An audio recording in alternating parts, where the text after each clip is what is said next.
Good morning everyone. Today I am going to start the new chapter potentiometry. ठीक है, तो ये भी इलेक्ट्रोकेमिकल मेथड ऑफ एनालिसिस का पार्ट है, जो कि पहले हमने क्या पढ़ा था, कंडक्टोमेट्री. अब दूसरा चैप्टर हम लोग क्या पढ़ेंगे, पोटेंशियोमेट्री. तो कंडक्टोमेट्री में हमने क्या पढ़ा था, इंस्ट्रूमेंटेशन के बारे में, उसके प्रिंसिपल के बारे में, इंट्रोडक्शन, एप्लीकेशंस, है ना. तो और क्यों यूज करते थे हम कंडक्टोमेट्री, इन पॉइंट को डिटेक्ट करने के लिए हम लोग तो यूज करते थे. तो सेम यहाँ भी करेंगे. पोटेंशियोमेट्री भी एक तरह से क्या है, ये इन पॉइंट को डिटेक्ट करने के लिए हम लोग यूज करते हैं. ठीक है, जैसे हमने उसमें पढ़ा था लास्ट क्लास में, कंडक्टोमेट्री में क्या पढ़ा था कि जब हम इंडिकेटर जहाँ पे हम यूज नहीं कर सकते, ठीक है, तो वहाँ पे हम लोग इंस्ट्रूमेंट का यूज करेंगे. ये हमने रिडॉक्स टाइट्रेशन में भी पढ़ा था, है ना. पोटेंशियोमेट्री के बारे में थोड़ा बहुत पढ़ा था, वहाँ पे एक इंस्ट्रूमेंटेशन इंडिकेटर में यूज किया था हमने इस वर्ड्स को. तो आज हम लोग उसके बारे में इंट्रोडक्शन एंड इसका प्रिंसिपल करेंगे. ठीक है, एंड जनरल इसका हम लोग इंस्ट्रूमेंटेशन टेक्निक्स को देखेंगे. ठीक है, सबसे पहले हम देखेंगे इसमें क्या क्या हमें पढ़ना है according to syllabus. Introduction, principle, concept of potentiometry, electrochemical cells, construction, working of reference and indicator electrode. ठीक है, उसमें हमने दो इलेक्ट्रोड के बारे में पढ़ा था, कैथोड एंड एनोड के बारे में. यहाँ पे पढ़ेंगे किसके बारे में, रिफरेंस एंड इंडिकेटर इलेक्ट्रोड के बारे में. ठीक, रेफरेंस में हम लोग पढ़ लेंगे, ये सब आएगा रेफरेंस वाले में, एंड इंडिकेटर में हम लोग को ये दो पढ़ना है. उसके बाद हम लोग पढ़ेंगे इसका method of determine end point, है ना, end point of potentiometric titration and applications. Same जैसे हमने उसका पढ़ा था, इंड पॉइंट कैसे डिटेक्ट करेंगे, यहाँ पे भी उसी तरह से पढ़ेंगे पोटेंशियोमेट्री में, एंड उसका एप्लीकेशंस को हम लोग देखेंगे. ठीक है, तो हम लोग स्टार्ट करते हैं. Introduction to potentiometry. Potentiometry is an analytical technique used to measure the potential of an electrochemical cell without drawing any current. इसमें हम लोग क्या करते हैं पोटेंशियोमेट्री में, एक ऐसा टेक्निक हम लोग मेजर करते हैं पोटेंशियल, दैट मीन्स कि हम लोग वोल्टेज को मेजर करते हैं. ठीक है, इसके वोल्टेज को, इलेक्ट्रोकेमिकल सेल्स के वोल्टेज को, विदाउट ड्रॉइंग एनी करंट, मतलब इसमें करंट सप्लाई नहीं होने देंगे. ठीक है, बस हम लोग वोल्टेज को मेजर करेंगे. दो इलेक्ट्रोड को यूज करेंगे इसमें. ठीक है, आगे हम लोग पूरा पढ़ेंगे. दो इलेक्ट्रोड यूज करेंगे, indicator electrode and reference electrode. Reference electrode जो होता है वो स्टैंडर्ड होता है, उसमें कोई चेंज नहीं होगा. ठीक है, और इंडिकेटर वाला जो होता है वो वेरी करते रहता है. वेरी करेगा concentration of the ion, ions के ऊपर वो क्या करेगा, वेरी करेगा. वो वोल्टेज को मेजर करेगा, जिसको हम लोग पोटेंशियल्स बोलते हैं. अब देखो इसमें हम लोग क्यों ये लिखा है हमने कि विदाउट ड्रॉइंग एनी करंट, इसलिए क्योंकि we do not allow electricity या current to actual flow through the electrodes. हम लोग इलेक्ट्रोड्स के थ्रू एक्चुअल करंट इलेक्ट्रिसिटी को अलाउ नहीं करेंगे, पास होने के लिए अलाउ नहीं करेंगे. क्यों, like a normal electrochemical reaction, if current flow, यदि करंट फ्लो करेगा, the concentration of ion near the electrode surface change. अब इलेक्ट्रोड सरफेस के पास जो क्या हो जाएगा, आयन्स का concentration of ion near the electrode surface change. Electrode surface के पास क्या होगा, कंसंट्रेशन ऑफ आयन की वजह से क्या हो जाएगा, चेंजेज आने लगेगा. ठीक है, वो सही से मेजर नहीं कर पाएगा. हमें तो इसमें पोटेंशियल डिफरेंस के बारे में पता करना है. ठीक है, उससे हम लोग इन पॉइंट को डिटेक्ट करेंगे, which would disturb the system and give wrong result. वो क्या कहे, यदि करंट फ्लो होने लगेगा तो इलेक्ट्रोड सरफेस के पास कंसंट्रेशन ऑफ आयंस मतलब कंसंट्रेट हो जाएगा. आयंस जहाँ से करंट पास वहाँ पे नियर अबाउट आ जाएगा, जिससे क्या होगा, वो डिस्टर्ब करेगा. ठीक है, तो रिजल्ट क्या आएगा, वो एक्यूरेट नहीं आएगा. So we use instrument with very high resistance. जो हम लोग यूज करेंगे इंस्ट्रूमेंट, वो क्या होगा, वेरी हाई रेजिस्टेंस का होगा, लाइक अ पोटेंशियोमीटर या फिर pH meter, that can detect the voltage without letting current pass. ये वोल्टेज को डिटेक्ट करेगा लेकिन विदाउट करंट के पास करने से. ठीक है, तो इसमें क्या करते हैं हम लोग, पोटेंशियोमेट्री एक ऐसा एनालिटिकल टेक्निक है जो हम लोग मेजर करते हैं potential of the electrochemical cells. Electrochemical cells का हम लोग पोटेंशियल को मेजर करते हैं. ठीक है, विदाउट ड्रॉइंग एनी करंट, किसी करंट को पास किए, बिना पास किए, ठीक है। In this method A reference electrode which has a constant potential, अब जैसे हमने लास्ट क्लास में देखा था, इसका हम लोग एक बार देख लेते हैं, फिर हम लोग इस पर बात करेंगे। देखिए, ये आपका हो गया पोटेंशियोमेट्री, दो इलेक्ट्रोड है, एक हमारा क्या है रेफरेंस इलेक्ट्रोड है, एक हमारा क्या है इंडिकेटर इलेक्ट्रोड है, ठीक है। असेंबली इसका लगा हुआ, जब हम पोटेंशियोमेट्री टाइट्रेशन करेंगे देन ये हमारा क्या ब्यूरेट, इसमें क्या फिर रहेगा टाइट्रेंट, इसमें क्या रहेगा एनालाइट सॉल्यूशन, जिसको हम लोग टाइट्रेंट भी बोलते हैं, ठीक है। इसका कंसंट्रेशन में पता करना रहेगा। तो जैसे अब इसमें ये फिक्स होता है, ये स्टेबल होता है, रेफरेंस इलेक्ट्रोड जो होगा वो क्या होगा स्टेबल होगा, ठीक है, एज ए स्टैंडर्ड है वो, उसका फिक्स है, ठीक है। तो इसमें कोई चेंजेज नहीं आएगा, पर इसमें क्या होगा वोल्टेज का चेंजेज आएगा, इसमें वोल्टेज का चेंजेज नहीं है। क्या है ये इसमें रेफरेंस एज नहीं, तो कोई स्टैंडर्ड बुक को फॉलो करते तो बोलते हैं रेफरेंस किसको रखा है, यदि हम लोग कोई काम करते हैं तो हम लोग रेफरेंस में लेते हैं, ठीक है, एज ए मतलब स्टैंडर्ड मान के लेते हैं। स्टैंडर्ड बुक बोलते हैं ना कभी कभी कि इस बुक को हम लोग रेफरेंस बुक को पढ़ते हैं, स्टैंडर्ड बुक को, स्टैंडर्ड में क्या होता है वो एग्जैक्ट उसमें चीजें दिया रहता है, तो ये हम लोग इसको लेते हैं एज ए स्टैंडर्ड लेते हैं। इसमें क्या होता है कि कोई चेंजेज नहीं होता है, ठीक है। जब सॉल्यूशन का हम लोग मेजर करेंगे वोल्टेज को, इसमें कोई चेंज नहीं आएगा, किसमें रेफरेंस इलेक्ट्रोड में, चेंज किसमें आएगा इंडिकेटर में, बस इतना याद रखना भी आप लोग, ठीक है। ये बार बार ये टर्म आएगा, जैसे जैसे हम लोग ब्यूरेट से इसमें टाइट्रेंट को ऐड करेंगे एनालाइट में, तो सॉल्यूशन का क्या होगा सॉल्यूशन में चेंजेज आने लगेगा, क्योंकि रिएक्शन से मान लो इसमें एसिड है इसमें बेस है, दोनों रिएक्ट करेगा आपस में, क्या बनेगा सॉल्ट फॉर्म करेगा, वाटर फॉर्म करेगा, है ना। तो इसमें क्या का चेंज, इसको में जो चेंज इसमें हो रहा है ये किसको कौन मेजर करेगा इंडिकेटर इलेक्ट्रोड, ठीक है। इतना समझ गए आप लोग। अब हम लोग देखते हैं वहां से,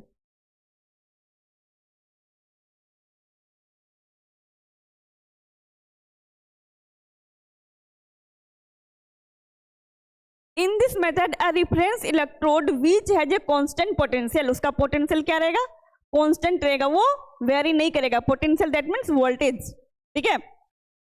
and an indicator electrode which response to the concentration of ion in the solution, वो किसके ऊपर रिस्पॉन्स करेगा हमारे सॉल्यूशन में कंसंट्रेशन क्या है आयंस का, उसके ऊपर डिपेंड कर रहा है, ठीक है।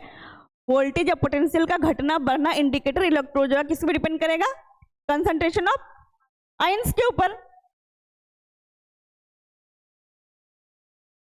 Indicator electrode are place in analyte solution as titrant is added during a titration. अब यदि हमने किसी भी कोई भी यहाँ पे सॉल्यूशन लिया है, ये इसमें क्या है हमारा एनालाइट है, ठीक है, और इसमें हमारा क्या है ये ब्यूरेट है, इसमें क्या है हमारा टाइट्रेंट है। जब इसको हम इसमें ऐड करेंगे टाइट्रेशन होगा, टाइट्रेशन में लोग क्या करते हैं टाइट्रेंट को एनालाइट में ऐड करते हैं, ठीक है। ब्यूरेट से जो हमारा यहाँ पे बीकर या कॉनिकल फ्लास्क रहेगा, जो हमारा एनालाइट सॉल्यूशन है उसमें हम लोग क्या ड्रॉप वाइज ऐड करते जाएंगे। Indicator electrode are plates in the analyte solution, इसमें दो इलेक्ट्रोड लगा हुआ है, एक रेफरेंस वाला हो गया हमारा, एक हमारा हो गया इंडिकेटर इलेक्ट्रोड जो भी आपने देखा नीचे। Solution as titrant is added during a titration the potential of the indicator electrode change according to the concentration of ion. अब इसका जो पोटेंशियल होगा इंडिकेटर इलेक्ट्रोड का वो चेंज करेगा इसके बेसिस पे कंसंट्रेशन ऑफ आयन इसमें सॉल्यूशन में क्या बन रहा है क्या है उसके ऊपर क्या कौन डिपेंड रहेगा इंडिकेटर। जैसे जैसे चेंज होगा या तो ये इसका बढ़ेगा या फिर घटेगा, ये वेरी करते रहेगा।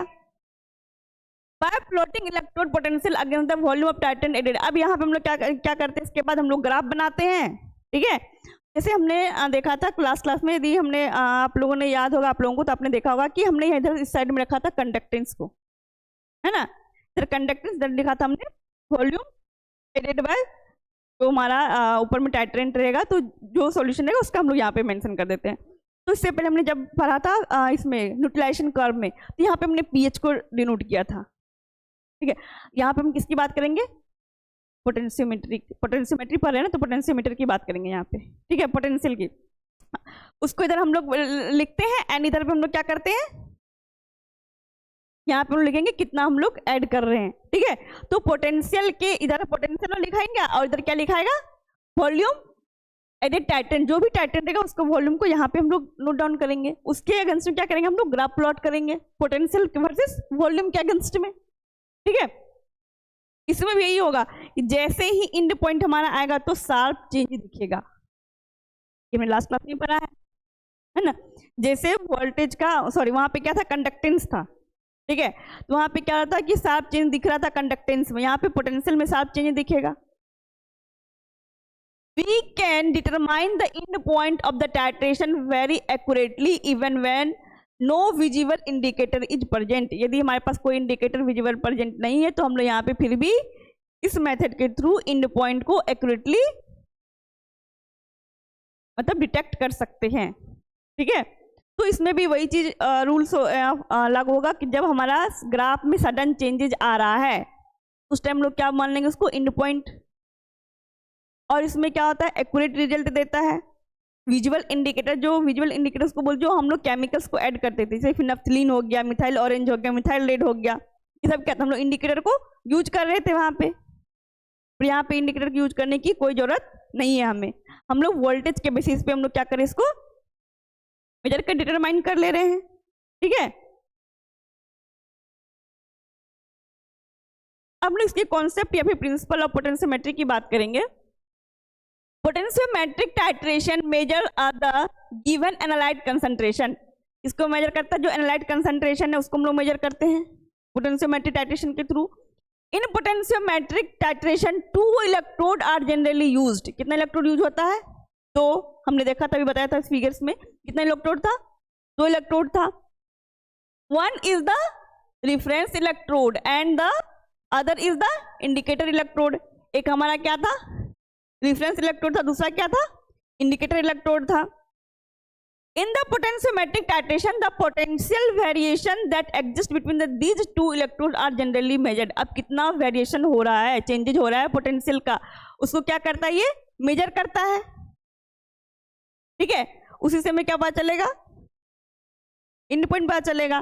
तो 2 इलेक्ट्रोड है हमारा, पहला कौन सा है, रेफरेंस इलेक्ट्रोड, दूसरा है हमारा इंडिकेटर इलेक्ट्रोड। रेफरेंस इलेक्ट्रोड क्या होगा, has a constant potential, that means कि वो कांस्टेंट रहेगा उसका पोटेंशियल, वो वेरी नहीं करेगा। जैसे इंडिकेटर का क्या करेगा, वेरी करेगा कंसंट्रेशन ऑफ आयन के बेसिस पे। Has a constant potential independent of the solution, मतलब ये सॉल्यूशन के ऊपर डिपेंड नहीं करेगा, इंडिपेंडेंट रहेगा, है ना। कौन, रेफरेंस इलेक्ट्रोड, क्योंकि वो स्टैंडर्ड है, उसमें कोई चेंज नहीं होना है, वो कांस्टेंट रहेगा एंड इंडिपेंडेंट रहेगा सॉल्यूशन से, उसको कोई फर्क नहीं पड़ रहा है सॉल्यूशन के ऊपर, वो डिपेंड नहीं है। लेकिन जस्ट इसका अपोजिट क्या हो जाएगा, इंडिकेटर इलेक्ट्रोड। इसका क्या होगा इंडिकेटर इलेक्ट्रोड का, इट्स पोटेंशियल चेंजेज, इसका पोटेंशियल क्या होगा, चेंज होगा with the concentration of analyte ions. अब जो हमारे सॉल्यूशन में आयंस है उसके बेसिस पे क्या करेगा, इसका पोटेंशियल चेंजेज होगा, किसका, इंडिकेटर इलेक्ट्रोड का। यहां तक समझ में आ गया, ओके। अब देखेंगे हम लोग, the indicator electrode will response to the potential variation in the cell. Indicator electrode क्या करेगा, ये रिस्पॉन्स करेगा, किस पे रिस्पॉन्स करेगा, पोटेंशियल वेरिएशन जो होगा सेल्स में, ठीक है, उसको रिस्पॉन्स करेगा इंडिकेटर इलेक्ट्रोड। क्योंकि ये किसके ऊपर डिपेंड करता है, एनालाइट्स आयन, मतलब जो सॉल्यूशन जो प्रेजेंट हमारा उसके ऊपर डिपेंड कर रहा है। The indicator electrode changes its potential depending on how many of the target ion are in the solution। और इंडिकेटर इलेक्ट्रोड क्यों चेंज कर रहा है इसका पोटेंशियल, क्योंकि वो डिपेंड किस पे कर रहा है कि कितना हमारा आयन, टारगेटेड आयन प्रेजेंट है सॉल्यूशन में, उसके बेसिस पे बढ़ रहा है या फिर घट रहा है। इंडिकेटर इलेक्ट्रोड जो उसका पोटेंशियल चेंज होगा, क्यों चेंज होगा, आयंस के ऊपर डिपेंड कर रहा है, वो कितना हमारे सॉल्यूशन में या एनालाइट में आयंस प्रेजेंट है उसके बेसिस पे। द रिफरेंस इलेक्ट्रोड तो जस्ट उसका अपोजिट हो जाएगा, वो क्या है, reference electrode will have fixed potential, उसके पास क्या रहेगा, फिक्स्ड पोटेंशियल रहेगा, फिक्स्ड वोल्टेज रहेगा, उस पर कोई फर्क नहीं पड़ेगा, क्योंकि यहीं से क्लियर था ना, यहाँ पे has a constant potential independent on the of the solution, वो सॉल्यूशन के ऊपर डिपेंड ही नहीं है ना। And it is by keeping this potential as a difference, इसलिए इसको हम लोग किस में रखते हैं, एज ए डिफरेंस इसको मानते हैं, क्योंकि ये वेरी नहीं कर रहा है। The potential difference across both the electrode is being determined, अब दोनों के बीच में हम लोग क्या करते हैं, पोटेंशियल डिफरेंस को मेजर करते हैं, डिटरमाइन करते हैं कि जो डिफरेंस का जो एग्जैक्ट है, जो वेरी नहीं करे उसका, और जो इंडिकेटर इलेक्ट्रोड में भी क्या चेंजेज आ रहा है, ठीक है, उसके वोल्टेज में क्या चेंजेज आ रहा है, दोनों को क्या करेंगे, डिफरेंस को मेजर करते हैं हम लोग, डिटरमाइन करते हैं। और यदि मैथमेटिकली इसकी बात किया जाए, the mathematical relation used to evaluate the overall electric potential can be written as shown below, इसको इस तरह से लिखा जाता है, ठीक है। यदि मैथमेटिकली बात करेंगे तो ई सेल इक्वल्स टू हो जाएगा E indicator minus E reference plus E solution.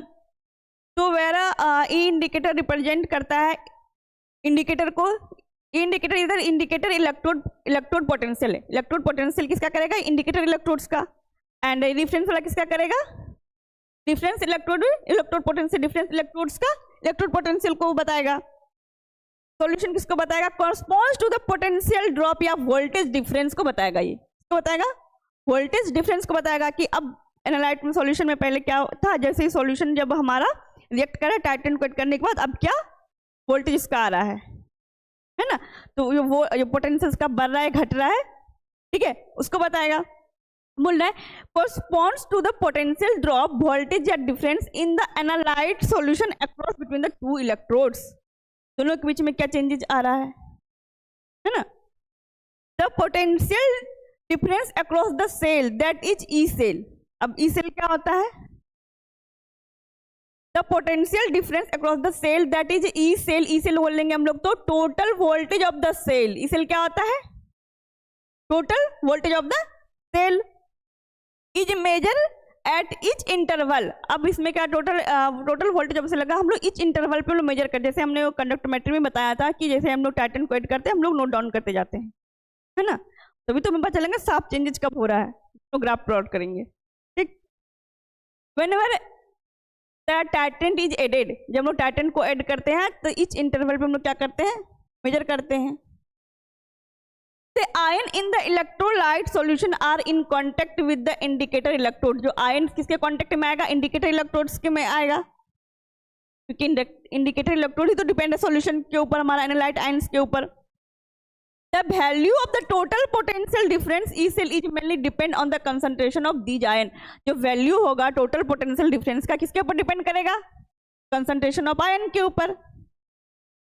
A change in the concentration of these ion will cause subsequent changes in the value of the overall potential difference। अब subsequent changes हो जाएगा, कभी 2 4 5 6 हो रहा है, अचानक से क्या हो जाएगा, मैं 10 तक है, 10 का सीधा जाके 15 पे ग्राफ हमारा चला जा रहा है, तो सडन चेंज वहाँ पे हो रहा है। सब्सिक्वेंट मतलब एक सिस्टमेटिक कंटिन्यू हो सिस्टमेटिक तरीके से हो रहा था, कंटिन्यू हो रहा था, 2 4 5 6 7 8 9 10 तक पहुँचा, देन अचानक से 15 आ गया, ठीक है।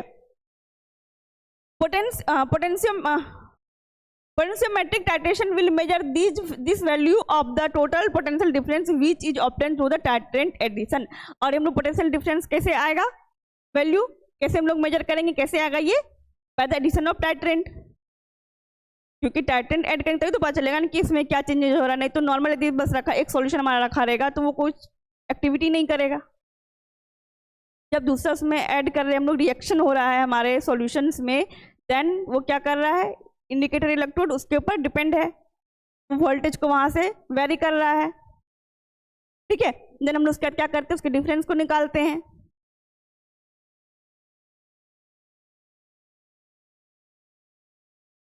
A potentiometer connected to the electrode systematically measure the variation in the potential difference।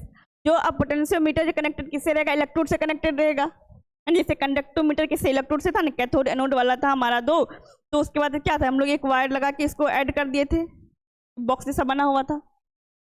यहाँ पे क्या ऐड रहेगा, पोटेंशियोमीटर व कंडक्टोमीटर, तो यहाँ पे क्या होगा, पोटेंशियोमीटर किससे कनेक्ट रहेगा, इलेक्ट्रोड से। यहाँ पे इलेक्ट्रोड कौन सा हमारा है,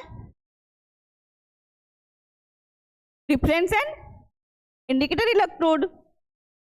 A potentiometer connected to the electrode systematically measure the variation in the potential difference. इसको मेजर करेगा, ये पोटेंशियल डिफरेंस को मेजर करेगा, जो वेरिएशन आ रहा है हमारे सॉल्यूशंस में,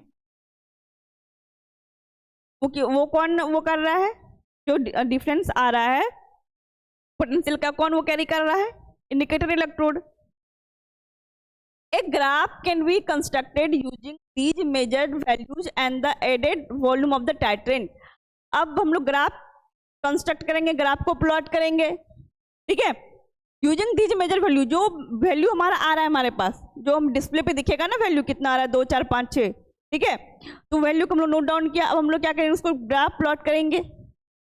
ग्राफ प्लॉट करेंगे तो ग्राफ जो प्लॉट करेंगे, जो वैल्यू आ रहा था किसके ऊपर डिपेंड था, हमारा टाइट्रेंट के ऊपर, है ना. जितने से हम लोग टाइट्रेंट को ऐड करते जाएंगे तो वैल्यू हमारा घटते बढ़ते जाएगा, कुछ तो होगा, कुछ तो चेंज ही जाएगा या कांस्टेंट रहेगा, कुछ तो होगा. उसके बेसिस पे हमें क्या करना है, ग्राफ को प्लॉट करना है. The graph plotted using this potential difference and the titrant volume give a curve and S shape as depicted in the graph given below. अब इसमें जो है कि एस शेप का ग्राफ दे रहा है, ठीक है, ये किसके ऊपर डिपेंड कर रहा है, टाइट्रेंट जो हम लोग ऐड किया उसको इंडिकेटर इलेक्ट्रोड क्या किया, पोटेंशियल को मेजर किया, ठीक है. उसके बाद हमने क्या किया, रेफरेंस इलेक्ट्रोड जो कि वो स्टैंडर्ड वाला था, उसमें कोई चेंज नहीं हो रहा था, तो उसमें हमने क्या किया, उस दोनों को डिफरेंस को निकाला. वो रीडिंग आते रहेगा हमारे डिस्प्ले पे और हम लोग उसको देख के फिर हम लोग जैसे जैसे घट बढ़ रहा है उसके हिसाब से हम लोग ग्राफ बनाएंगे. एक साइड हम लोग क्या रखेंगे, पोटेंशियल को रखेंगे, वोल्ट को रखेंगे, दूसरी साइड हम लोग वॉल्यूम एडेड ऑफ टाइट्रेंट, ठीक है, उस बेसिस पे हम लोग ग्राफ प्लॉट कर देंगे.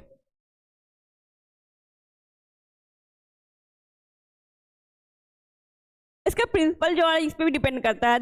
This electrode potential as a measure calculate by Nernst equation, ठीक है, ये आप लोगों ने पहले भी पढ़ा होगा, ये आपके केमिस्ट्री में भी होगा, आई थिंक फिजिक्स में भी होगा, नर्स्ट इक्वेशन, ठीक है. तो इसका ये बस आप लोग इसको याद करना, कभी कभी ये ऑब्जेक्टिव में भी पूछ देता है, ठीक. इक्वल हो जाएगा E naught minus 2.303 RT divided by NF log K. अब देखो ये किसको रिप्रेजेंट कर रहा है, ई स्टैंड फॉर हो जाएगा इलेक्ट्रोड पोटेंशियल, क्या हो जाएगा, electrode potential, actual potential of the cell under given conditions. And E naught क्या रिप्रेजेंट करेगा, स्टैंडर्ड इलेक्ट्रोड को, स्टैंडर्ड इलेक्ट्रोड पोटेंशियल को कौन डिनोट करेगा, ई नोट करेगा. And R for gas constant जिसका वैल्यू होता है 8.314 जूल. टी किसको रिप्रेजेंट करता है, टेम्परेचर को केल्विन में.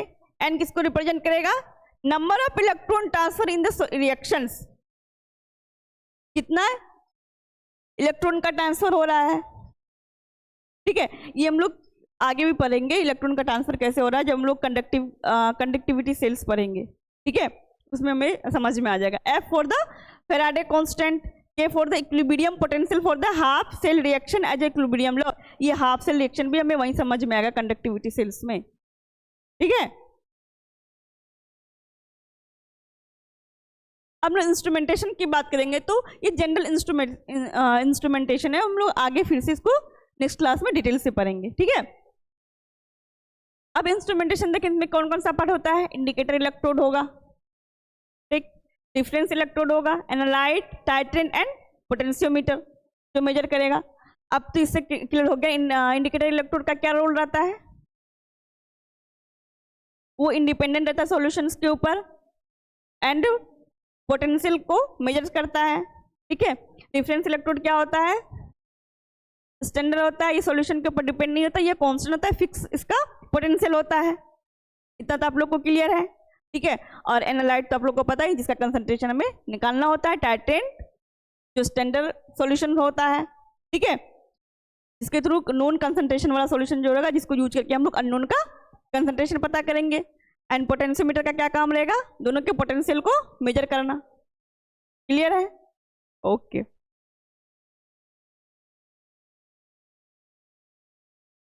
अब जनरल प्रोसीजर की बात करेंगे कैसे ये वर्क करेगा. सबसे पहले क्या करेंगे, prepare the analyte solution and place into the titration vessels.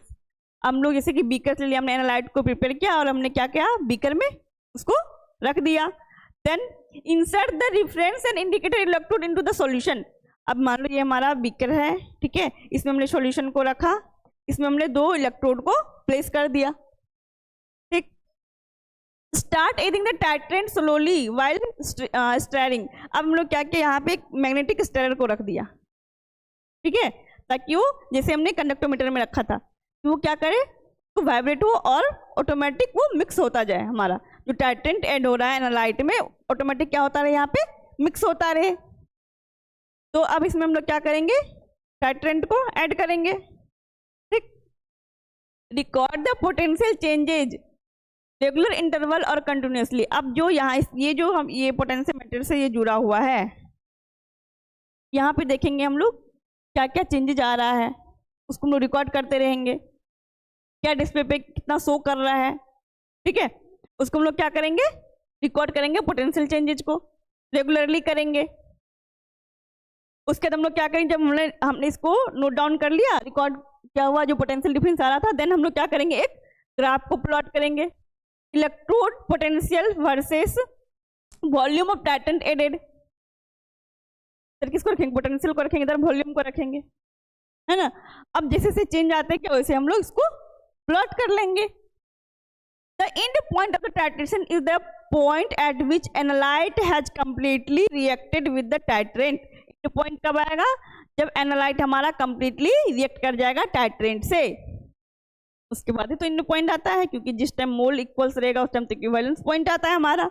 And point कब आता है, आफ्टर द इक्विवेलेंस पॉइंट।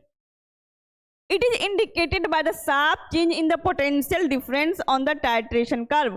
अब जिस टाइम में sharp changes आएगा, है ना, अचानक से चेंज दिख जाएगा मुझे, ग्राफ प्लॉट करेंगे तो मान लो 2 4 6 मैंने बताया था ना कि 2 4 6 आ रहा है, ठीक है, यहाँ से हम लोग लेते हैं 2 4 6, 2 जैसे ले अचानक से ये क्या गया, सीधा ऊपर पहुँच गया। या फिर ऐसे भी ले सकते हैं, ज़्यादा से मान लो कि यहाँ पे 15 से घट के आ रहा है, यहाँ पे 8 हो गया, 8 से सीधा अब 15 पे जा रहा है, यहाँ पे चेंज हो रहा है, जिस जगह चेंज मुझे दिखेगा उस जगह एंड पॉइंट हो जाएगा।